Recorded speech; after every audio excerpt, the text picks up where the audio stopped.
This episode of Lex Out Loud is brought to you by my patrons, readers, and listeners. If you'd like to learn how to support this podcast, visit lexstarwalker.com/support.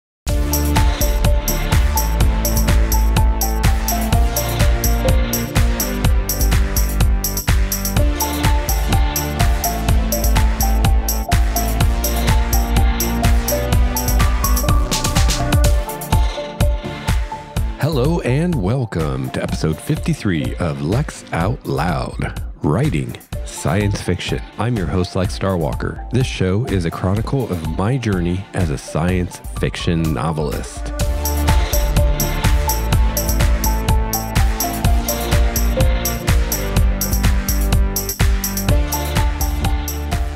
Hello, everyone. Welcome back to the show. For those of you current in present day time, apologies, it's been a little bit since the last episode, but I have moved. I'm not even sure when I recorded the last episode if I knew at that time that I was going to be moving or not. I don't remember, but this kind of came about pretty suddenly. We've been discussing moving for at least a couple years now. And a few weeks ago, we just finally decided we were ready to do it, and we have moved. It just all happened very quickly over the course of, I think it was 2 or 3 weeks.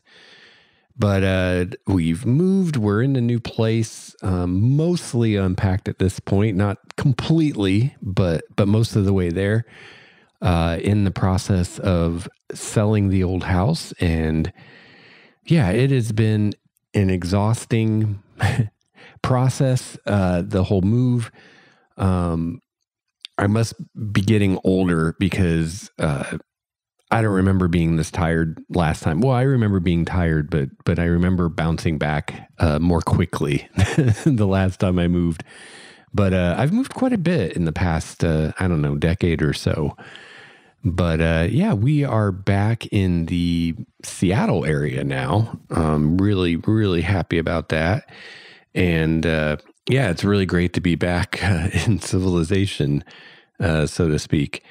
You know, where I was living before was a much smaller town, and we just missed the city, and we missed all the fun things to do and places to see. And yeah, I think it's going to be a really great move. It's funny. My wife and I came down here a few weeks ago when we first decided that we were going to move back. We came down to kind of scope it out and figure out where we were going to live and things like that. And we're actually back in the same town we lived in before we bought the house in Bellingham. We're back in Mill Creek, and it was funny because we were kind of boning around town, and we went somewhere to get some bubble tea. And, you know, one of the things I really missed about this place was the diversity of just the types of people you run into when you're out and about, all different nationalities and walks of life, and just a very diverse pool of people that you just see around you. And, you know, I grew up in Indiana where everybody was the same. Everybody was white and straight and Christian and boring. And, yeah, it's funny, you know, I came from that, and then I came here, you know, where there's so much diversity, and I loved it, of course. But then I think I was here long enough to take it for granted, because I didn't really realize, you know, until I was in Bellingham, which was much more similar to Indiana, and as far as the lack of diversity, yeah, I didn't really realize until it was gone how much I would miss it. But anyway, we were back in town a few weeks ago for the first time in quite a while. And I remember we were waiting for our bubble tea, and I remember saying to my wife, I was like, I feel more inspired today just to write or do anything than I have in the past, 5 years.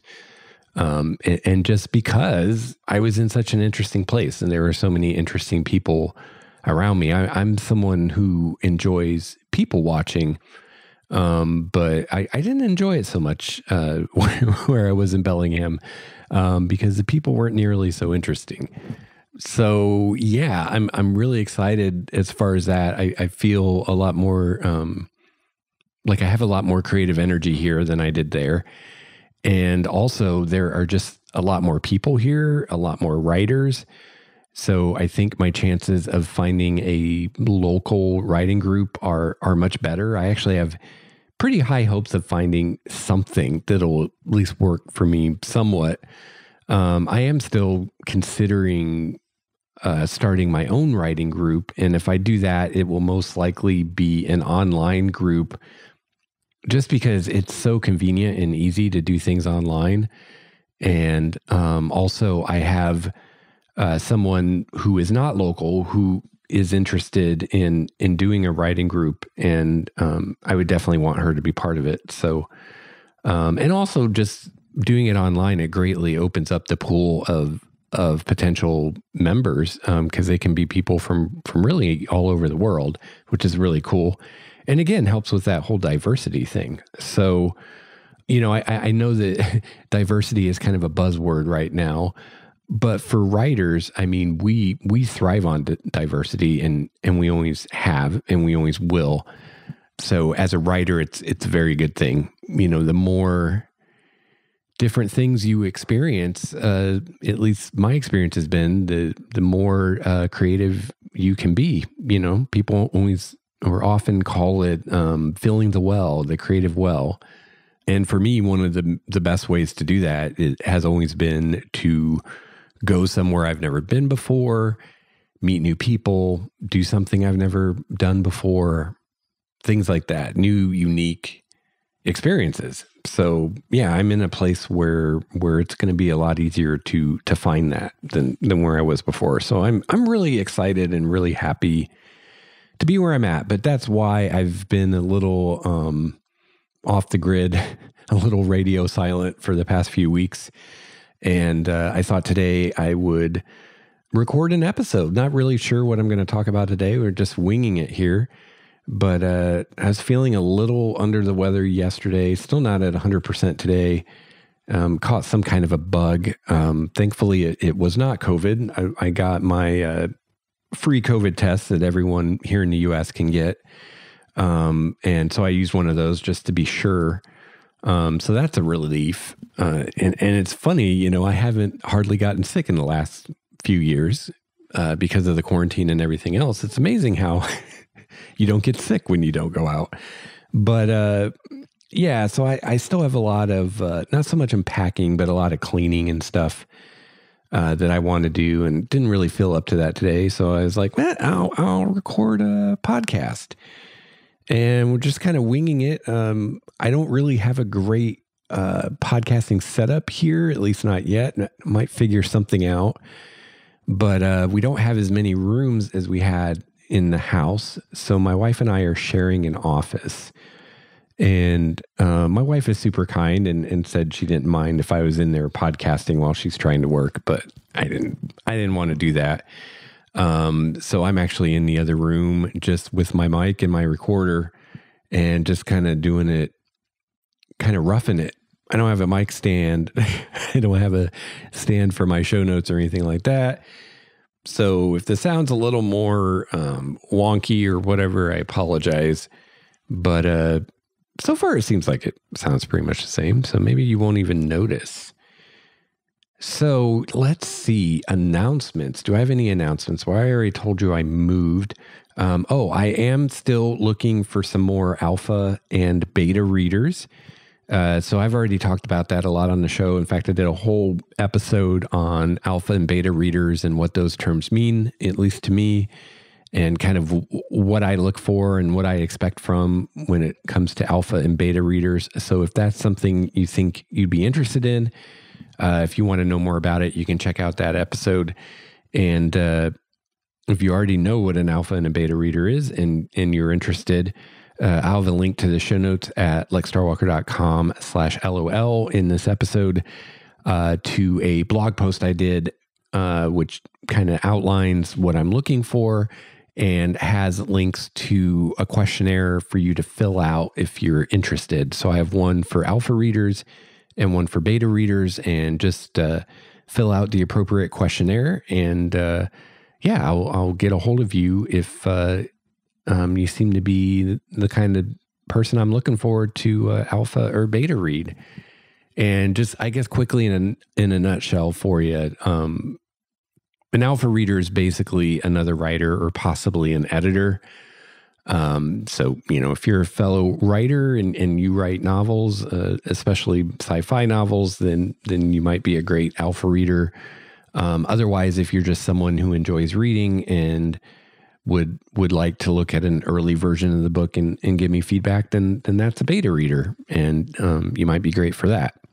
So yeah, if you're interested, check out the blog post and fill out the questionnaire. I could use some more people for feedback. So at the top of the show, I like to talk about things I'm watching, reading, enjoying right now as far as my creative inputs. And so as far as reading, my to-read list continues to grow. So I've really got to get back on reading a lot. I was doing really well for a while there. And then I kind of lost momentum, and in the past few weeks, I haven't really read, as far as like reading a novel, I haven't really read at all, which is a horrible thing to say for a writer. But I think one of the reasons I've lost steam on it is I've been rereading To Sleep in a Sea of Stars, which I really like that book, but I just finished it a few months ago and decided to read it again. And I'm a little over halfway through it, I think, but I just kind of lost steam on it. And I think it's just, it was too soon to reread it. But I would like to finish it. I don't want to just stop reading it in the middle of the book and go read something else. So I'm going to try to finish it. And then hopefully after that, it'll be easier to get motivated to read. Because I have a lot of books I want to read that I haven't read before. Including, my wife just picked me up at the used bookstore a copy of The Martian by Andy Weir, which I've actually never read. I've seen the movie and I really liked it. And I've read Artemis and I've read Project Hail Mary, but I've never read The Martian. So yeah, maybe that'll be what I read next. I'm kind of excited to read it. Another possible reason I haven't been reading much lately is I've recently gotten into a new hobby, and that is crossword puzzles, which kind of cracks me up that I'm like so into these now. But the way this whole thing started was, like everybody else, I heard everybody talking about this game Wordle online, and I was at the time actually looking for a good word game because I wanted something to just do when I have a spare minute here and there that would be just kind of a fun diversion, but at the same time would allow me to practice my vocabulary and kind of brush up on maybe words I haven't heard or used in a while, maybe even learn some new words here and there. So I was like, hey, if I can find a cool word game, that'd be a fun way to do that. And just about the time I was looking for that, I saw, people on Twitter and elsewhere, everybody talking about this Wordle game, which you've probably heard of. If you haven't, just Google it and you'll see more than you ever want to know about it. But so I started playing that, but yeah, it didn't work for me. I played it for a few weeks, but for one thing, you can only do one word a day, and I know there's some ways around that, but honestly, for me, it's not worth the effort. But you can only do one word a day, so it's really limited in that way. And I'm not trying to brag or anything here, but I just found it way, way, way too easy. It actually kind of mystifies me. I always see these articles about like how to win Wordle or how to, tricks to beat it. And I just don't get it because I'm like, it's so easy. Like, why do you need a trick to beat it? You can just do it. I played it for a few weeks and I never failed to solve a puzzle. So I don't know. But I'm a writer. Words are my, my livelihood. I don't know what I'm trying to say, but I'm all about words. So obviously I am, I have a bit of an advantage with a game like that compared to someone who is not a writer or an editor or something like that. So I'm sure that's it. But yeah, it just, it was too easy, and also you can only do one word a day. So I think what happened was I think I'd said something on Twitter about, I kind of got on the Wordle kick for a minute, but it's just not working for me because it's too easy.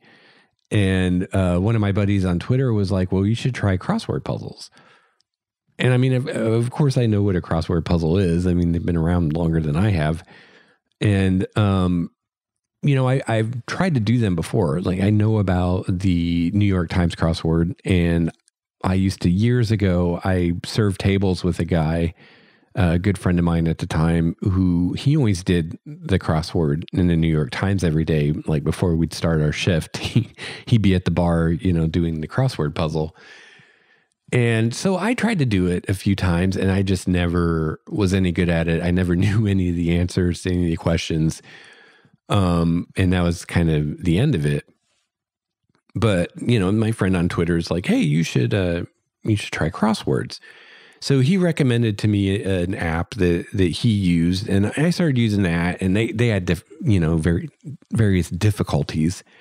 So I started with easy. And, I mean, they were easy. So then I went to medium or whatever, but, then I thought, well, I want to try the New York Times crossword because that's where it's at as far as crosswords. And I didn't know anything about it. So I've since learned that there are different difficulties there, and it starts on Monday and gets more difficult through the week. So that's what I've been doing. I actually got a subscription. You can get a subscription to the New York Times games, and then you get access to their archives of crosswords, like tens of thousands of crosswords, which is ridiculous because one a day just wasn't enough for me. And also the later in the week ones are too hard for me. Like, I don't do the Thursday, Friday, Saturday, although I might start trying to do the Thursdays now. And even the Sundays are pretty difficult, but yeah, I've really been enjoying it. It is a great way to practice vocabulary. It is a great way to kind of call to mind words that you know or have known and have forgotten, or just words that, you don't use. And it's amazing, if you're younger, if you're like maybe in college, about that age or younger than that, you may not realize this yet or haven't found this out yet, but when you don't use things like knowledge for a while, you forget it. It goes away. I remember we had this hilarious moment. I've been running some Numenera, and we had a hilarious moment in one of our Numenera games where we were arguing about how far something was away, and we were trying to use trigonometry, trying to use a right triangle to figure out how far away something was. And I could not for the life of me quite remember how you solve for a right angle triangle. And I'm like, I can't believe I've forgotten this. And it bothered me so much I had to look it up. Like, how do you do this? And then it came back to me, of course, but that's how it is, so there may be words that you learned years ago, and if you don't use them all the time, or you don't see them or hear them, you kind of forget about them. And then when you're writing, those words don't come up. They're not readily available to you. So, as a writer, it's great to have some way to kind of brush up on vocabulary, maybe learn some new words. You got to be careful, because the goal here, and again, I'll do the caveat. I do this every once in a while, but I write commercial fiction. So that's where I'm coming from. I'm not trying to write literary fiction. I don't expect you to have a dictionary on hand when you read my books. You shouldn't need a dictionary. If you do, I've failed in my job as a writer, to communicate with you. That's just my perspective. So, I don't want to necessarily learn obscure words and then use them, and you don't know what the hell I'm talking about, and you have to look them up in the dictionary.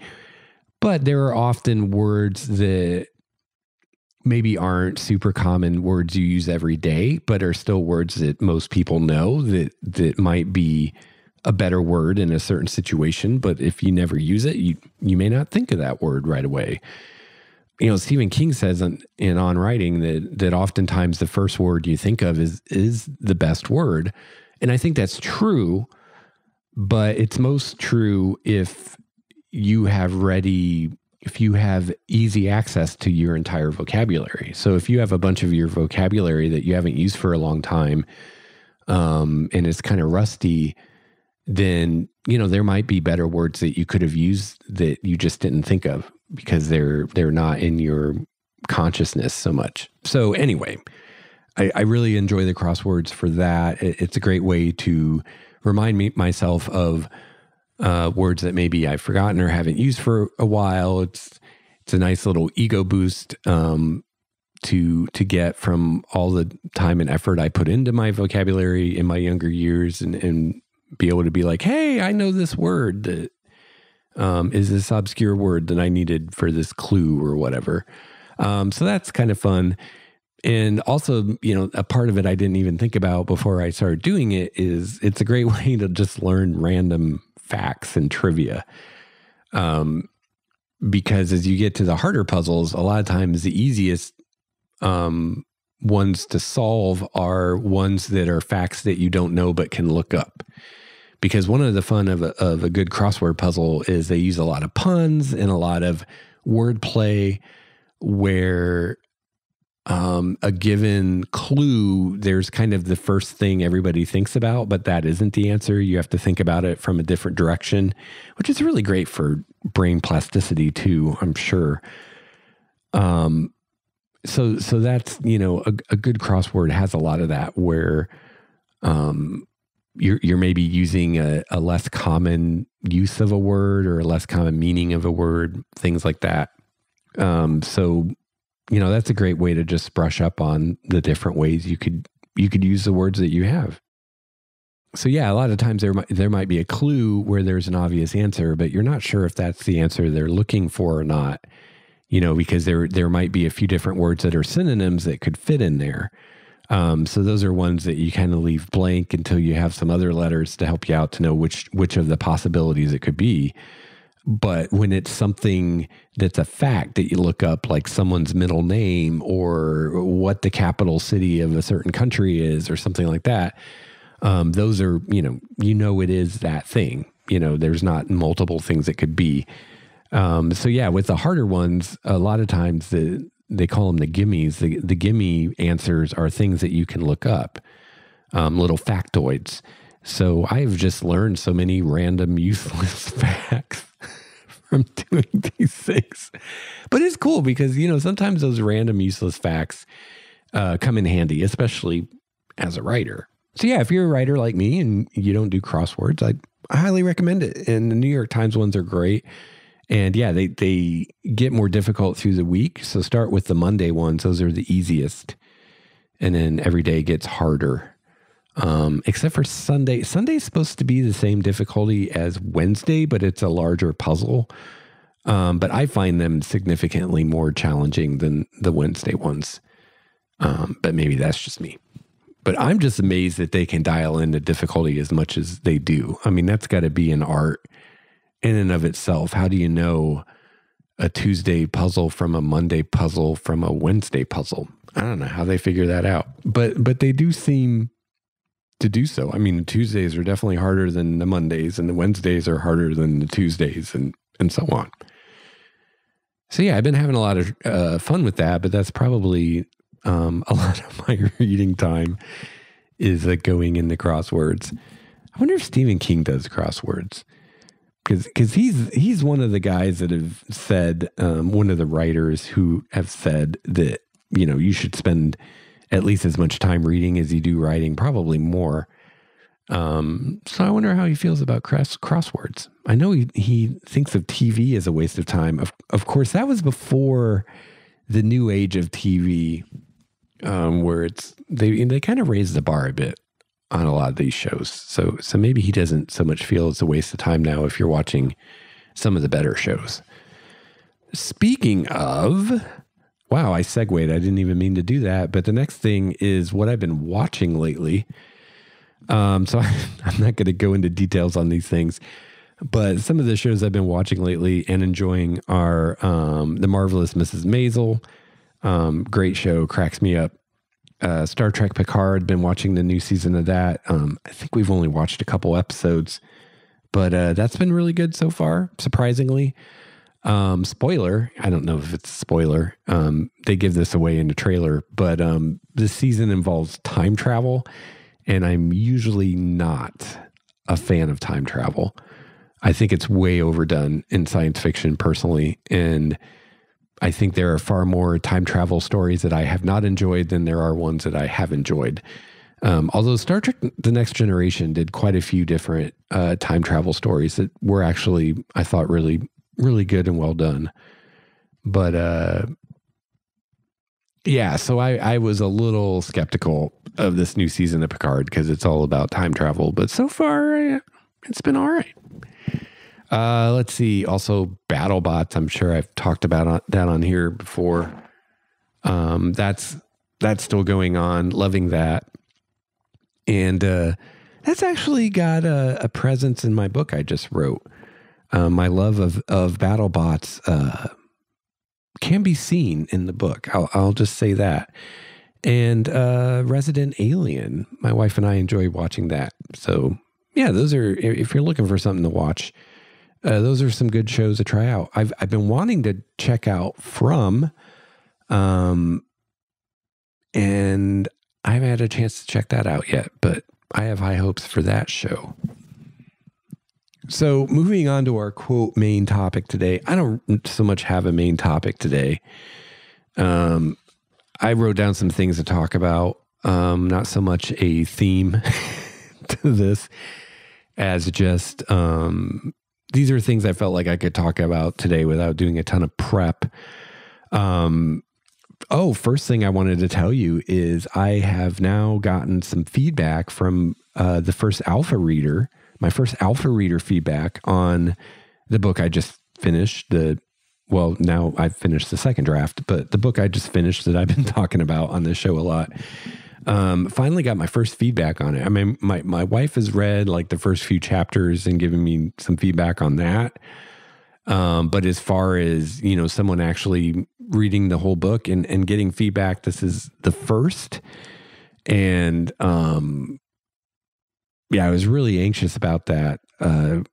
You just never know, you spend all this time, you spend all these hours writing this thing. And, maybe you think it's good, maybe you think it's terrible, but you don't really know until someone else reads it and tells you what they think. At least that's how I feel about it. It's like, it's so hard when it's something you wrote yourself, like my book I just wrote. Like there are aspects of it I think are really good and I'm really proud of. There are other aspects that I think are maybe a little weak and could definitely be better. And whether the good things outweigh the not so good things, like how it would measure up overall, I don't know. It's hard for me to say, and also, I'm just me. I'm just one point of view. So, you don't really know how good something is until you get feedback from other people and from, multiple people, because one person could love it or hate it. And, that doesn't mean that's how everyone else is going to react to it. So, it's funny because I got an email from this person, with her feedback. And as soon as I realized what this email was, like the anxiety just went up. I'm like, oh boy, this is the moment where I'm going to find out, did she love it? Did she hate it? Does she think there's something here or not? So yeah, that raised the anxiety a bit, but then I started reading what, she had to say, and it was great because now I know at least what one person thinks of it. She enjoyed it overall. I mean, there were definitely issues. There were definitely things that could be improved that she pointed out. And it's really interesting because I don't know if she listens to the show or not. I kind of hope not. But since I'm talking about her. But this is someone I met on Twitter. I don't really know her super well, but a fellow writer on Twitter that I met, quote, met. And yeah, we've talked quite a bit on Twitter, like through DMs and stuff, and gotten to know her a bit, at least as far as a reader and a writer, kind of, what she likes, kind of. She also writes sci-fi, kind of, what she likes in sci-fi and things like that. And we seem very similar. I'd be interested to know what she thinks, but to me, it seems like we're very similar as far as our tastes and kind of our approach and our philosophies, as far as, how we approach writing and what kind of sci-fi we like, what kind of sci-fi we don't like, what we think makes a good sci-fi story, things like that. Like, we seem very similar. At least that's how it seems to me. Like kindred spirits, or like we're on the same kind of mental wavelength when it comes to that kind of stuff. So it was interesting to get feedback from her because, in the past, when I've gotten feedback from like a writing group or whatever, I'm very used to having to kind of sift through it. And, maybe a given person gives me feedback, and maybe, I don't know, maybe half of it I can use, or 2/3 of it, or whatever. It would vary by person and it would vary by chapter. But, usually there's stuff that I'm like, oh, this is really good feedback. This is really useful. This is, I see what this person is saying and I agree, and I need to change this or do that. But then there would be things that were just, for whatever reason, were just like, yeah, I can't use this. Maybe I just didn't agree with what they were saying, or they thought something was a problem and I didn't think it was a problem, or I didn't understand what they were saying, or something like that. But that's usually how it is. It's like some of it you can use, some of it you can't, some of it you choose not to. But with this person's feedback, it seemed like I'm sure there were some things that I'm like, I'm going to do something different, but it seemed like as I was going through it, that everything she pointed out, I was like, yes, you're so right. That could be better. And yes, I like your idea of how it could be better or whatever. I don't know what I'm trying to say. I guess I'm basically just trying to say that the feedback she gave, it all makes sense to me. And I agreed with all of it. And it actually, it made me really excited to just jump in and start editing again, because one thing she was really great at it is pointing out areas where I could do more, where there could be more emotional impact, or where the stakes could be higher, or where I could characterize a character better. So that's what a lot of what she gave me was, okay, this is good, but it's at like 7 right now. I think you can dial it up to 11. And here are some ideas how maybe you could do that. And I mean, in my opinion, she was right about all that stuff. And it just made me really excited, because I'm like, here are some very like specific and very well articulated ways that I can make this story better, that I can get in there and I can add. A lot of it was adding things. It wasn't so much changing what I'd done. It was like, oh, do more with this character, or, oh, it'd be cool if there was a scene where we saw this. Like one of the things was something that I basically told the reader instead of showing them the whole show, don't tell thing. But there was a certain thing where I just kind of glossed over it and kind of summarized what happened. And she was like, this would work a lot better if you actually gave us this scene where this happens and we could see it happen. So it was things like that, like things I could add. And it was just really exciting, because right away I could see how, doing all these things would really make a huge difference and really, take this story to the next level. So I'm really grateful to her for that. This is really great feedback. So much so that I'm thinking now that I'm going to do another revision, do version 3 before I send it out to the rest of the alpha readers, because I still have some alpha readers I haven't sent it to yet.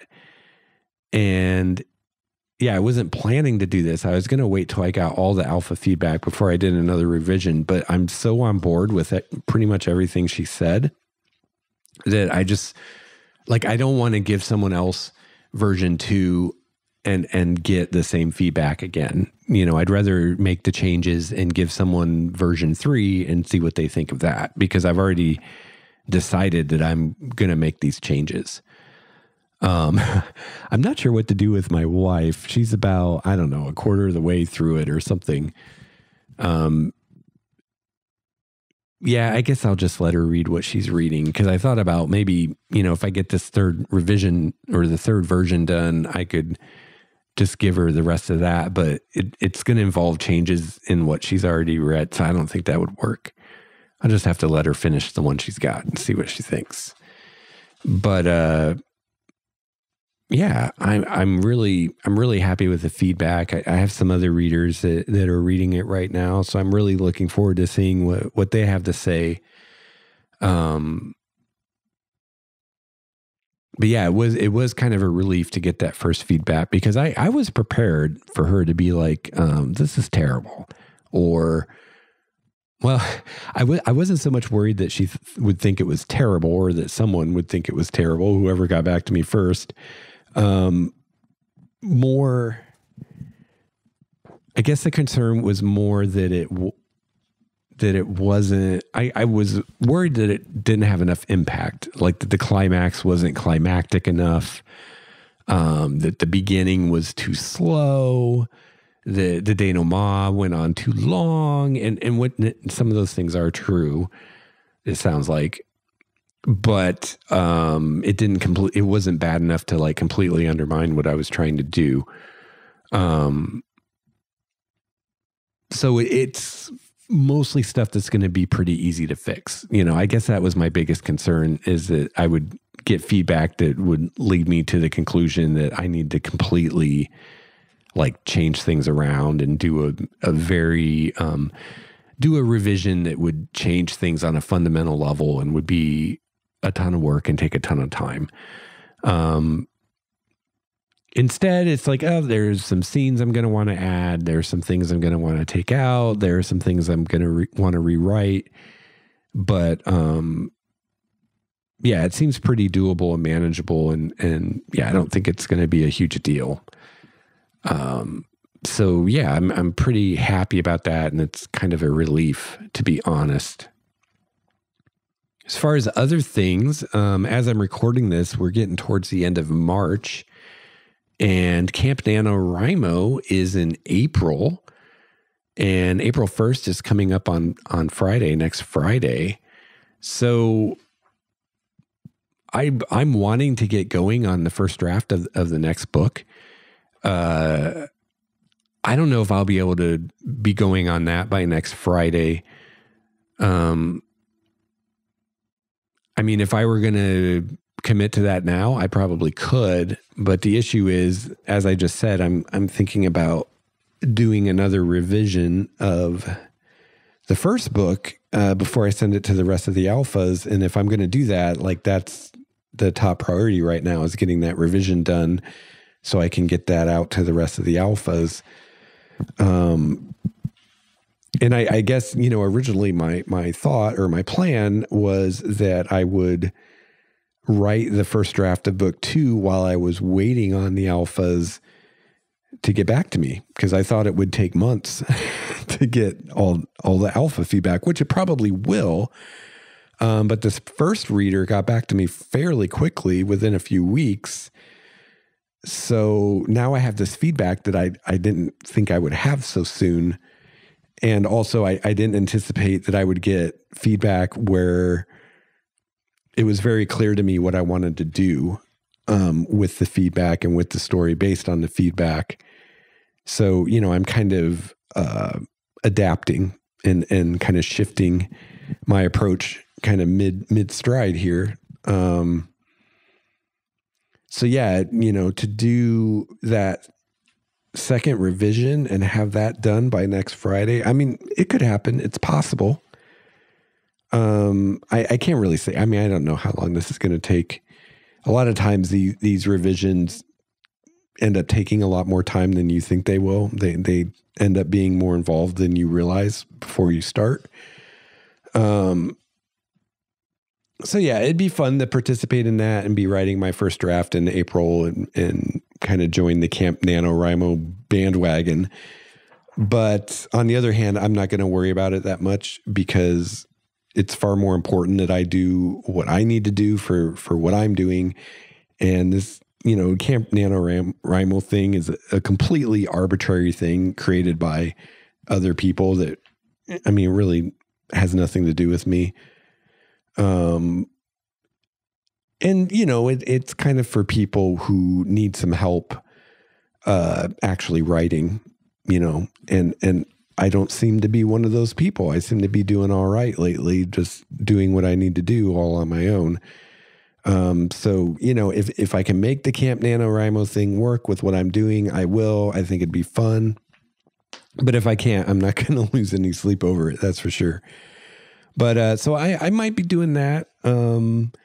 I set up my little dashboard for it, and assuming I start next Friday, I would have 26 days, I believe it was, in April of writing because I don't write on Sundays. And I do 1,000 words a day, so that's 26,000 words would be my goal for April. So we'll see if I get started on Friday. But I think what I'll do, because Camp NaNoWriMo is nice because you can set your goal to whatever you want it to be, unlike the one in November. I guess it sounds like they recently got a new website or something, because in the past you could kind of make your goal anything, and now it's just a word count thing. Like you have to set a word count. So hopefully they're going to address that, because that's unfortunate. But as far as what the word count is, you can make it whatever you want. So what I may do is, if I don't get started till, like, say, halfway through the month, I'll just figure out how many writing days I have left and times that by 1,000, and that'll be my goal for that. So right now it's 26,000, but it may change depending on when I get started. But again, I've talked about this a lot on the show, but what's important to me is consistency and writing that 1,000 or more words every day. Hitting some arbitrary number in a month, I don't care about that. That doesn't matter. That's not how you write a novel. You write a novel by writing every day, not by, hitting a huge goal once in a while. So yeah, but it would be fun to do it if I can. The other thing I'm not sure about is, if I do that, I think there's a good chance that I will end up writing the first draft of the second book while I'm also working on one of the revisions of the first book. And I'm not sure how I would do with that. I've never tried to do that before. I'll admit I'm kind of curious, and I'm kind of wanting to try it. Maybe it would work out. And if I could do that, and if that did work well for me, it might be a way to be more productive and get books out faster. If I can be writing the first draft on one book and working on editing another book at the same time, that would be pretty cool if I could do that. But it's also possible that won't work for me. I get very focused on something and tend to obsess about a certain thing. So like, for instance, when I'm writing the first draft for a novel, that's what I'm focused on. That's what I'm thinking about, like, all the time.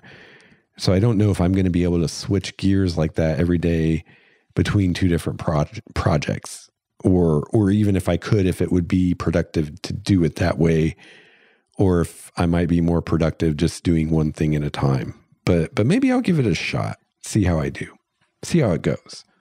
It would be cool if I could do that, because I do feel like I would be able to produce more in a given amount of time if I could work on two projects at once and still be really productive. But I am really excited about getting started on the first draft of the next book. I really miss drafting every day. I really enjoy that. And, it's funny because when I finished my first book I wrote, I was not in a hurry to do that again. It was so much work. And at the end, especially, it was quite a bit painful and difficult of a process that I was really reluctant to go through all that again after that. So much so that it was something like 13 years before I started writing my second novel after I finished the first one. But now it's so different now because I love writing every day, and I can't wait to get back to it. I'm really looking forward to it. And, this last book I wrote, I enjoyed pretty much every step of the journey of writing it. The only part I really didn't love, the only part that was kind of a chore, was the very beginning when I was having a hard time coming up with a plot. And I hadn't yet tried to take a more discovery writing approach with it. That was rough because I just wasn't coming up with a plot I liked. And that was really frustrating. I also had some issues in the beginning before I found the right writing goal for myself. And I've talked about that on the show. I was trying to do too much. So that caused some issues. But once I got over those two humps, I really enjoyed the whole thing, the whole book. And I'm still enjoying it, doing the revising. So when I think about this, the obvious difference between this book and the last one is the change in my approach and my process. So I guess if there's any advice I can give you today, or another writer, it would be if you are having troubles getting motivated to write or cranking out your words every day, hitting your goal or anything like that, or writer's block or whatever, I would recommend seriously consider changing your process. Change it a lot. Change it in a fundamental way. Try something different that you haven't done before. So if you're a plotter, try discovery writing. If you're a discovery writer, try plotting, I guess. If you have to. Okay. Kind of an aside here. Let's talk about this. It kind of cracks me up how, quote, anti-plotting I am now and I've become recently. It reminds me a lot of when I quit smoking. Yes, I used to smoke. I had a moron stage when I was young. I think a lot of us did. But anyway, after I quit smoking, I became one of the strongest anti-smoking people you will ever meet. And, this is the thing. I'm not the only one like this. A lot of people who were smokers and quit are very against it and can't stand it afterwards. And that's how I am. I hate it. I think it's disgusting. I don't like being anywhere near it, even outside. I don't want to be anywhere near it. Even if someone smokes outside and then they come inside, they still stink up the whole room. It's gross. So that's very similar to how I think about plotting now, and it kind of amuses me. I think part of it is just my experience and how much happier I've been since I got away from that approach. I think another part of it, though, is the skepticism that people like Stephen King and other writers I've heard talk about it, the skepticism that they have for stories that are plotted. I tend to agree with that skepticism, and I agree with the belief that you can often spot a book that's plotted. You can pick them out. They give themselves away. And this is definitely not a good thing. Anytime something contrived happens in a story these days, whether it's a book or a TV show, whatever it is, I tend to assume I'm dealing with a plotter, because at least to me, it seems like that's how that happens a lot of times. It seems like it'd be hard to come up with something contrived if you're discovery writing, because one thing flows into another. That's kind of the whole what discovery writing is. So it kind of precludes things seeming contrived. Now, I'm not trying to say that plotting is bad and you shouldn't do it, although that honestly is how I tend to land these days for myself. But it's not my place to tell other people how to write. All I'm really concerned with is trying to be the best writer I can. And for me, that's to avoid plotting as much as possible. Rather, I just think it's interesting how my perspective has changed and recently and fairly quickly, and how I've gone from kind of one end of the spectrum to the other in a fairly short amount of time. So yeah, if you're stuck, maybe try something completely different. Maybe it will be just the thing for you. Maybe you'll love it. And if you taking this advice results in you going from discovery writing to plotting, and you discover you discover that's what works for you, I guess I'll just have to live with that. I mean, as long as it helps you and it helps your story, I'm okay with it. Works for me. I'm not a member of the grammar police or the novel writing police or anything like that. So that's all good. So I guess the last thing I could talk about today, I forgot to put this in my notes, but luckily I remembered that I should talk about this because I don't think I've talked about this on the show, is what I titled my book. I don't think I've shared this on the show. I know I did on the Discord server. So I titled it and now I've changed it. So I didn't even start thinking of a title or trying to think of a title of the book until I'd finished the first draft. That's just kind of how I roll. I say that, and yet it's it's the only book in which I've done that, because this was only my second novel, and the first one, Dawn of Endless Night, I had a title for that right away. I don't even remember how I came up with that title or where it came from, but I do remember before I even started writing that book, I knew that was going to be the title, and I really liked it. This book, I had no title. For quite a while, I think it was called Sci-Fi Book. And then I started calling it Cylinder City 1. And I think I've mentioned that on the show. That was kind of my placeholder title as I was writing most of the book, was Cylinder City 1. I actually came up with a name for the series before I finished the first book, which, this isn't carved in stone. And if or when I get a publisher, they're going to determine these things anyway. They'll decide what the title of the book is and what the title of the series is. But I'm calling the series right now the Cylinder City Saga because, alliteration's cool. That was a joke. So I had that before I had the title of the first book. So for a long time, it was Cylinder City 1. And then towards the end, I was calling it Cylinder City Saga Book 1. But I didn't actually have a title for the book. And I take it back. I didn't have a title for the book until I'd finished the second draft, because the moment at which I decided I needed to come up with a title was when I was ready to send it to an alpha reader. And I was like, oh my God, I'm getting ready to send this out to an alpha reader, and I still don't have a title. I don't want to send them a book called Cylinder City 1. I mean, I guess it's not a terrible title, but it's not a very good title because it's confusing, because it's not the first Cylinder City. It's like the 9th one in the setting. So it's the first book in the series, but it's not the first cylinder. So yeah, I was like, I need to come up with a title. It doesn't have to be, quote, the title, but at least a better working title than Cylinder City 1.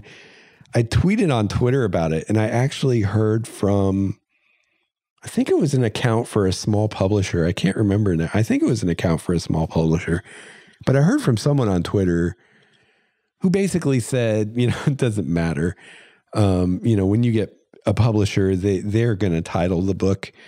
But that said, they said that a lot of times the publisher ends up using the title that the author has because it's usually good or good enough. And they were like, whatever title you have is probably fine. And I was like, well, yeah, except I don't really have a title. I have a title for the series, but not for the book. So anyway, I didn't spend a ton of time or effort on it, but I thought about it. I threw some ideas up on my whiteboard, and I finally decided I would call the book, what did I call it? Ominous Spin, I believe. So I sent it out to the first few alpha readers, entitled Ominous Spin. And then while they were reading it, and before I'd gotten the first alpha feedback, one night it was actually after we moved. We were in the new place. I remember it. It's so funny. I was in the bathroom brushing my teeth. I wasn't thinking about the book. I wasn't thinking about anything remotely related to the book. And all of a sudden, a new title just popped into my head. Just 2 words popped into my head. I instantly fell in love with it. And I was like, oh, this is such a better title than Ominous Spin. So the new title, which I like, Ominous Spin, I was like, it's okay, but I'm not convinced it's going to be the title because I feel like I can do better. This one I really like. So the title is Critical Balance. And I messaged the one alpha reader that I got feedback from who finished the book, and I asked her what she thought. And she really liked it.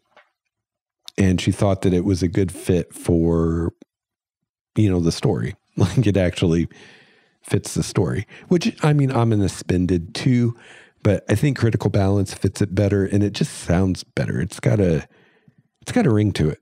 So yeah, that's what the first book is called.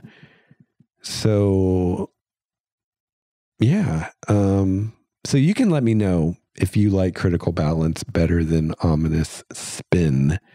I just don't like the 2 S's together, Ominous Spin. Of course, I'm calling the series the Cylinder City Saga. I have a feeling the publisher will be fine with Critical Balance and they'll like that and they'll keep that. I have a feeling they're going to change the series title. I don't think the publisher is going to go for the Cylinder City Saga. It sounds like a joke. But that's all I got for now. I'm not really worried about the title of the series, to be honest. Second book, I have no idea what the title's going to be. It's going to be like the first one. I'm just going to write the book, and once I'm ready to send it to alphas, then I'll worry about what the title is. It's so funny. But yeah, how do I come up with my titles? Like I said, the first book, it just came to me. And that's what I used. For this one, I just brainstormed words. That's how I started. I thought about, so what I did was I thought about the themes. Because, there's a lot of ways you can approach titling a book, but one of the approaches you can take is to try to invoke the theme of the book. And my book does have a few themes. So I started out by writing on my whiteboard all of the main themes of the book. And then using that list of themes, I then started brainstorming just individual words. I wasn't even thinking of titles yet. I was just thinking of individual words, evocative words that evoked those various themes. And made a list of those. And then from there started trying to put words together to come up with a title. And I remember one of the first words I came up with was spin. I don't think it's a spoiler for the book. And honestly, if you've listened to this show, this has already been spoiled probably anyway.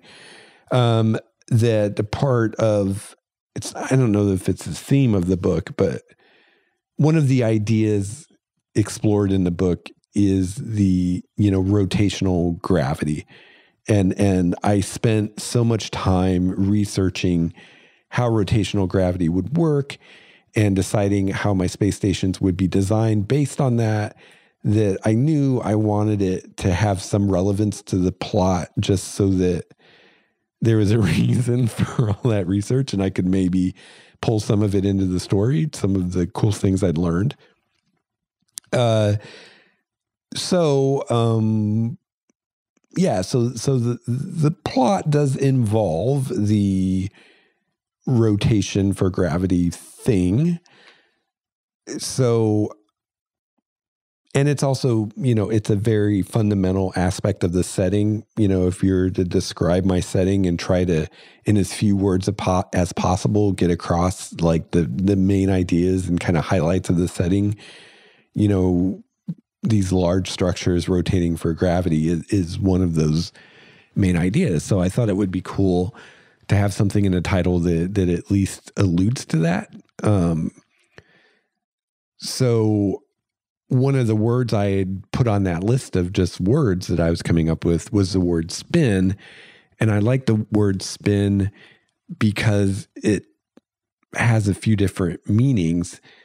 And I particularly liked, of course, it can refer to rotation, like the gravity, but I also liked the meaning of, how would you say it? The connotation of something. Well, I don't know if it's connotation, but like when we talk about putting a spin on something, like marketing speak, right? Like trying to, like if you're talking about a video game, trying to present a bug like it's a feature, right? Trying to put a positive spin on something so that it is perceived as a positive instead of a negative. I liked that kind of double meaning to it, even though that really, I don't know that that's really has any relevance to the story, which is probably why I never came up with a title I loved using that word. And yeah, I guess I just thought ominous sounded cool. So yeah, well, and one of the things also was I think maybe possibly you could say this book is a thriller. And the only reason I say that is I personally would not say this book is a thriller, but I don't really read that many thrillers. But when because I wanted to read some thrillers, because I didn't realize, but it's like the most popular fiction genre. I'm like, well, I got to see what I've been missing. So I looked up lists of, what are the best thrillers out there, whatever, because I thought I'd read some. And then I found out that a lot of the books on that list were books that I have read, and I just didn't realize they were thrillers or that they were considered thrillers. So that made me think that, well, maybe my book is a thriller because it seems as much a thriller as some of these books on this list that I didn't realize were thrillers. So yeah, I'm not saying it is a thriller, but I think maybe it might be, or it could be. Maybe if it isn't, it could be revised into one if, my editor or publisher or someone thought that would be a good thing to do. So I was trying to think of some words that might invoke that feeling. I do think critical balance, that does sound like the title of a thriller though, doesn't it? At least it does to me, but what do I know? But yeah, so yeah, I was mentioning that ever-growing to-do list or to-read list. And yeah, there are quite a few thrillers on there I mean to read, to learn more about that subgenre. So yeah, that's my title, and I'm really happy with it. So that's the title. The only way that's going to change is if my agent or editor or publisher says I should change it, and then I will, because I'm sure they'll have something better. But for now, I'm really happy with it. I think it fits the plot, and I think it fits the tone and the mood that I'm going for. Yeah, and I guess that was the most encouraging thing about the alpha feedback that I've gotten so far.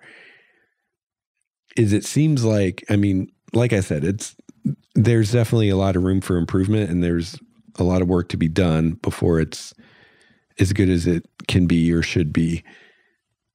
But that said, it seems like I accomplish what I set out to do. The themes I was trying to present seem to have come across. The things I was trying to do worked. The alpha reader kind of came away from it with kind of what I wanted the reader to. So, it's not perfect. It's not there yet, but I achieved what I was trying to achieve. So I feel pretty good with that because it's only the second draft. Makes me feel like, maybe I got this after all. But it is a relief to finally get some feedback. And I'm curious, for those of you out there who are also writers, do you feel the same way? Do you have this kind of period between when you finish a book and you get that first feedback where you just really don't know how well you did? I guess I don't know how else to say it. Like, I remember when I edited it, when I did the second draft, I remember reading it and editing and thinking, oh, wow, this is pretty good. The parts that I thought were good are pretty good. And even some of the parts that I thought weren't so great are better than I thought they were. And overall, I'm happy with this. I think this is pretty good for, first draft. I'm really happy. But that's all, what I think of it. So it doesn't really necessarily mean that anybody else is going to like it. So yeah, it's really great to get that feedback. And I'm just really lucky, I guess, that my first alpha reader, she just seemed to get it. Like, she seemed to understand what I was trying to do, and the message came across. Now, maybe it won't for the next one or even all the other ones. Because like I said, I think this person and I are very similar in how we think about writing and sci-fi. So I kind of wonder about that. It's like, well, yeah, this person is a lot like me when it comes to those things. So of course they get it, but what about someone who isn't so much like me in all these ways? Are they going to get it? That's the question. But, it's just, it's just better to know. And I think even if, the first feedback, even if the person really didn't like it or they didn't think it worked, I think I would still feel better than I did before, because at least now I know. And it's not just knowing that, oh, it has problems or, oh, it's not working, but it's knowing specifically what those problems are and specifically what isn't working, because those are things you can fix. At least that's how I feel about it. If you tell me, I'm trying to think of like an example. I don't know, but if you tell me like, I'm just really not into this character because I don't know, I can't relate to them, or I think they're kind of a jerk or whatever, that's something concrete that I can address. It's like, oh, well, if you don't feel like you can relate to them, why is that? It's like, well, maybe they're just not very relatable, or maybe more likely they are relatable, but I just haven't communicated things about them that make them relatable. So maybe, I show you a few more things about the character that I know that just aren't in the book, and now boom, they're more relatable. But that's just how I am. That's just kind of how my mind works. I'm very much a problem solver. I enjoy solving problems. That's why I enjoy puzzles so much. And to me, I would much rather have a laundry list of things to fix in my book and some ideas of how to fix them than to just have this thing where I don't know if it's any good or not. So that's why it feels really great to have feedback, even if it's not all positive. or that's not the right word, even if it's not all feedback from someone who's liking what I'm doing. Yeah. And it just makes me excited to get in there and fix the stuff, because I can kind of see in my mind's eye how it's going to improve things and how much better it's going to be for the next person to read it after I make those changes. And yeah, that's exciting. Yeah, so that's interesting. And, I think different writers are different, because I know I hear writers talk about like how they hate editing. And then I've even heard writers who talk about how they hate drafting. Or, editing is their least favorite part, or drafting is their least favorite part, or whatever. And, I get that, people are different, but for me, like, I love editing. For me, the drafting is, I wouldn't say I hate it or that I dislike it, but it's the most challenging part of the process. It's the most difficult for me. It's kind of like I always think about the analogy of like doing a sculpture. Maybe you're going to sculpt, I don't know, a tiger or something. And so you start with this block of stone or wood or whatever. And I mean, I don't know the first thing about sculpting, but I imagine that the first thing you would do, kind of like I have seen people draw before. And, when you draw something, or when people who can draw something, they usually kind of start with a sketch, like an outline of the general shapes, before they start, filling in the details. So if you're doing a portrait, maybe you have like an oval for the person's face, and you've got, shapes for their eyes and their, things like that. But you're not doing like the eyelashes yet, right? You're not doing the shading yet. You're just getting the basic forms down, and then you start refining it, or like the sculpture thing. You start and you carve out like the very basic shape of this tiger, and then once that's there, then you start working on the details, like its fur, or its whiskers, or things like that. And to me, that's how writing seems. And to me, the first draft is getting that general shape down. And then the editing is refining that and getting all the little details. And for me, getting that first general shape down is the hardest part.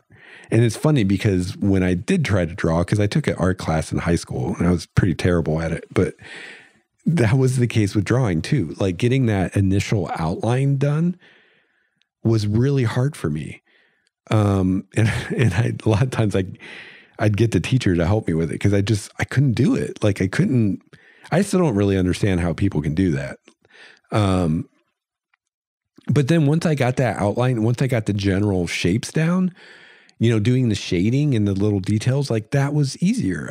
I could kind of do that somewhat. And it's the same thing with writing. Like, the first draft for me is pretty challenging. But once that's done, like, taking that and making it better is, relatively speaking, it's easier.